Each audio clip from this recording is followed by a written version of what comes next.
Hi friends, so today I wanted to hop on here and talk a little bit about how regulating our nervous system supports our parenting journey. So this is going to be a little bit shorter than last time, but I wanted to just provide some ideas, some food for thought on how we can use regulation, co-regulation to support ourselves and support our parenting. And I wanted to talk a little bit from kind of a psychology background, maybe. I also think it's a spiritual point of view as well. So when we're born, we are born with these deep core questions. And these questions are, am I loved? Am I safe? Is it safe for me to be me? All right.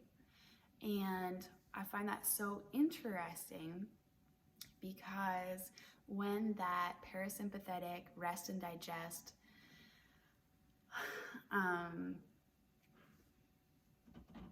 nervous system, parasympathetic nervous system is activated, that is the feelings that we have. We have the feelings that I am loved, I am safe, it is safe for me to be me. I can rest here. I do not have to, scan for danger. I can digest my food. I can enjoy the sunshine. I can enjoy my kids. So we have these core questions. Am I loved? Am I safe? Is it safe for me to be me? We look to our parents or primary caregivers to answer these questions. Okay, so that puts a lot of pressure on us as parents. And how our parents responded to us as kids, how they made eye contact, how they used touch, what words they used to speak to us, how they took care of our needs, our physical needs, our mental needs, our emotional needs, all of those ways that they responded to us forms our answers to these foundational questions, okay? So another way to look at it, or another interesting way to look at how our parenting affects our children is to think about mirror neurons. So there's what happens in our kids' little brains is that when we are spending time with them one-on-one and looking them in the face, when we smile, it lights up certain neurons in our brain, and when our kids see it, those same neurons see that smile, those same neurons light up in them and they smile back. So they're using mirror neurons to learn facial expressions. Cool, hey? So when we smile at our kids, the same neurons in their brain start firing and they smile back. And every time we use our neurons, they grow stronger and stronger. So they start smiling more and more often. So this is one way we are supporting healthy brain development in our kids is, looking at them and smiling. So let's think a little bit about the implications this has for our kids' brains and nervous system if we are constantly dysregulated, if we're constantly feeling anxious and feeling angry and feeling overwhelmed. How is that affecting the growth and brain development of our kids? Now, I don't want us to go down the rabbit hole of mom guilt, okay? Because our brains are neuroplastic, and that means that they can change and they can heal and they can grow, and our kids are constantly changing and learning and growing and healing, okay? But I want us to just start thinking about the power that has, and also think back to our own childhood and what was the atmosphere that we were growing up in, and how can we start thinking about how our brains might have been affected, okay, by things that happened in our own childhood. And I had amazing parents. I had such good parents, loving, amazing parents. And I still have trauma from my own childhood. I have religious trauma, and my parents were amazing, loving people, but they had some beliefs that really, I think if they could go back and change it, they would. But they had some beliefs that, you know, it was their job to punish the evil out of me. And so we were spanking, and there was corporal punishment and shaming and things like that. And it was very painful for my parents and very painful for me. So that is one of the reasons why I really believe that parents should follow their own intuition, follow what feels best for them, and not let other people tell you what's the best way to parent.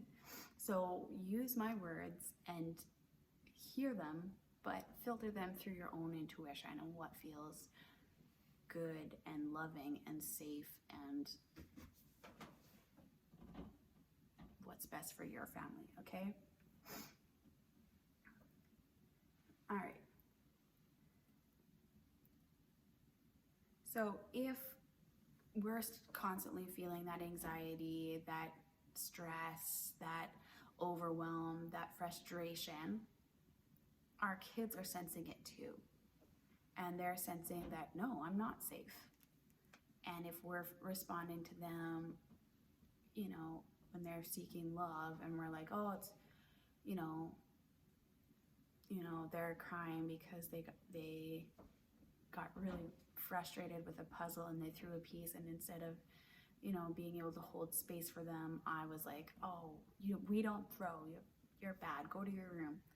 Then they're learning, oh, I'm not safe to feel anger here, you know? So that's some of the things we want to start thinking about. And if you're struggling with mom guilt, I see you. It's okay. We're going to get through it. We are human. We make mistakes, and we get to learn from them, and we get to repair our relationships with our kids. We talked about this in the other video, but I'll have tapping and different things for the mom guilt that comes up with this, okay? So let's talk a little bit about this. So the more we use our pathways, our neural pathways, the stronger they get, right? So we want to start creating more safety, sense of safety within ourselves, so that we can share that with our kids. And that's what we're doing when we're regulating our nervous system. So when our nervous system is always looking for threats, sometimes they're real, sometimes they're just perceived threats, like the kids crying isn't really any real danger if they're just having a meltdown. If they, you know, fell and cut open their knee or broke an arm, then yes, that's real danger, and we need to respond differently. But if they're having a meltdown because you didn't give them a cookie when they wanted one or something, then that is not a real danger. It's a perceived danger if we're getting triggered by it, okay? If mom is always anxious, angry, worried, guilty, frustrated, meaning they're always dysregulated and reacting by yelling or threats or shaming or punishments, then that is her passing down that same nervous system response, right? The fight, the flight, the freeze, the fawn. All right, so that's gonna happen. That has been happening. That's probably happened from your parents to you. And now with you, on your gentle parenting journey and learning to regulate your nervous system, you're beginning to break down that pattern. And I'm proud of you. And I know how hard it is. And I'm here to cheer you on. You're doing great. All right. And like we talked about before, we are wanting to activate that parasympathetic nervous system, the rest and digest nervous system, and strengthen it and help it become stronger, while also buffering down the sympathetic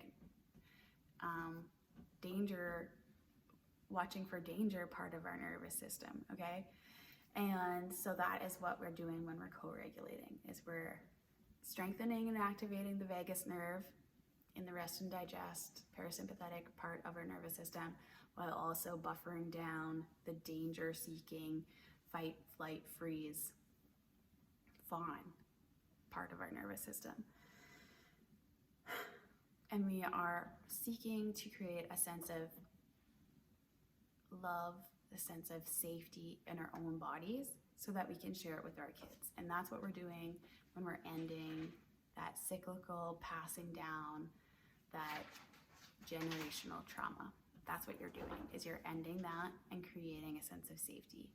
And that's what we want to practice over and over and over again. And one of the biggest feelings I think that I've noticed of creating safety in my body is by doing breath work. And the venting and tapping together, those are probably the two most powerful, but also just like really leaning into your own personal self-care. So what do you need? You know, do you need more sleep? That's a huge one for me. Healthy meals, all of that stuff that we've been talking about. So we want our kids to feel loved, to feel safe, and to free to be themselves. So doing the healing work of regulating our own nervous system and creating that safe place has powerful repercussions for our kids. So that means activating that parasympathetic nervous system and the vagus nerve is going to have huge impacts on our mental health and our parenting, and also our kids' mental health and how they grow up. So another thing that this is called reparenting in like the gentle parenting circles, or ending generational trauma is another name for it. You've probably heard that. So that is the beauty of co-regulation and regulating our nervous system. It is literally healing our own nervous systems and ending generational trauma. We have the power to catch ourselves at any time and regulate our nervous system. So if you are like, you know, yesterday you lost it on your kids and today you're just feeling guilty and you're feeling exhausted and you feel like you're such a failure, it's not too late. You get to show up, you get to have compassion on yourself, you get to ask yourself, what do I need? What do I need to show up as a good mom? How could I have changed that differently? How can I talk to my kids about that? How can I repair the relationship? And say, hey, you know, I behaved yesterday, like remember when mom was really angry and she was yelling? I'm sorry, I do not want to treat you like that. And I need to practice regulating my anger and responding in a different way. So I'm going to try punching the air next time, or I'm going to try jumping jacks next time and see how that works. Can you help me with that? Will you do jumping jacks with me? There's so many different things that we can do, because we want to create an example for our kids to follow. When they make mistakes, when they lose their temper, we want them to be able to be like, hey, I made a mistake. I need to try again. Can you help me? Can you support me? And we got to demonstrate that for them. We want to be that leader for them. So, creating an example for our kids to follow, ending the cycle of reacting from dysregulation and unsafety, and starting a new cycle of responding from a safe place, from a loving place, from a place of regulation. That's what we're doing. So I hope this was empowering. I hope this just gave you a little bit of how important your work is as a mom, and how important it is that you are well taken care of so that you can take care of your kids. You are so important. You are the exact mom that your kids need. So make sure that you start believing that and you start caring for yourself in ways that are going to support you so that you can support your kids. And if you need any help, if you're struggling with mom guilt, because I know this can be kind of heavy stuff, we feel a lot of responsibility, we feel a lot of guilt that we might be hurting and traumatizing our kids, come to the group, share it with the group, let's work through it. I'm super proud of you. Have a great, great, great day, rest of your day.